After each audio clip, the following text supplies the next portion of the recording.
আসসালামু আলাইকুম, আশা করি সবাই ভালো আছেন। আমাদের ছাগলের খামারের কাজ প্রায় সম্পূর্ণ, যদিও আরও অনেক কাজ এখনও চলমান। খালি জায়গাটা কিভাবে কাজে লাগানো যায় সেই চিন্তা করছিলাম।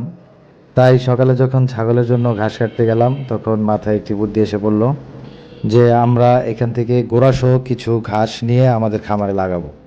আমার সহযোগী আরিফ কিছু ঘাস গোড়াসহ কেটে নিল, তারপর সরাসরি এগুলো আমাদের খামারে নিয়ে গেলাম।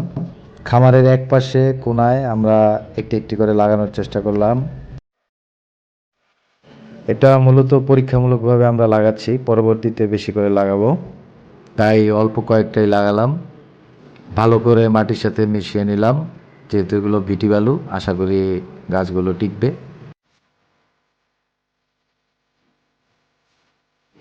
এখন দেখতে প্রায় মনে হচ্ছে যে ঘাসগুলো এখানকারই, মাটির সাথে মিশে গেছে। একটু পানি দিয়ে দিলাম ছিটিয়ে, যাতে গাছগুলো সতেজ থাকে।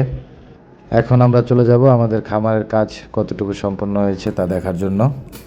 আমাদের খামারের গ্রিলের কাজ প্রায় সম্পন্ন। খামারের নিরাপত্তার জন্য আমরা চারপাশে মূলত এই গ্রিলগুলো দিচ্ছি। ঘাসগুলো ঠিক আছে কিনা তা দেখার জন্য ছাগলটা নিয়ে আসলাম খামারে। মাশাআল্লাহ, ছাগল কি সুন্দর মতো ঘাস খাচ্ছে। তা আমরা পরবর্তীতে আরও বেশি করে ঘাস লাগাবো, যেন আমাদের ঘাসের ঘাটতি না হয়। ধন্যবাদ সবাইকে। পরবর্তী আপডেট পরের ভিডিওতে পাবেন।